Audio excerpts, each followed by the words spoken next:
کچھ بھائیوں کو نماز میں بھی خیال آتا ہوگا، ہم سب کمزور ہیں، کبھی سوچ کچھ آتی ہے۔ صحابی آئے ابو وائل العاص رضی اللہ عنہ، اللہ کے رسول ان الشیطان یلبس علی قراءتی وصلاتی، شیطان آتا ہے مجھے بھلا دیتا ہے، سمجھ نہیں آتی کتنی رکعتیں پڑھی ہیں، یہ بھی پتہ نہیں چلتا کیا پڑھ رہا ہوں۔ اور آج سوالات آتے ہیں جی میں جاتا تو رکوع میں ہوں تو وہاں پڑھ رہا ہوتا ہوں التحیات، میں سجدے میں ہوتا ہوں تو سبحان ربی العظیم سبحان ربی العظیم کہہ رہا ہوتا ہوں، میں کیا کروں؟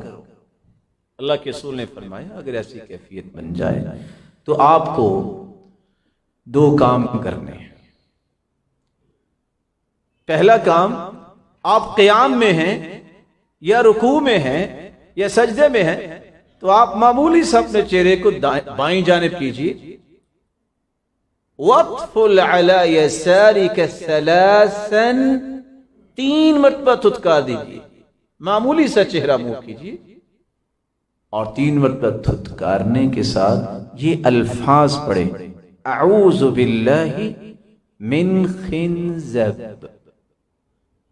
صحابی نے یہ کام شروع کر دیا، بعد میں کہتے ہیں یا رسول اللہ صلی اللہ علیہ وسلم ففعلت ذلك فاذهبه الله عني، میں نے یہ کام شروع کیا پھر دوبارہ مجھے اس طرح کے وسوسے آئے۔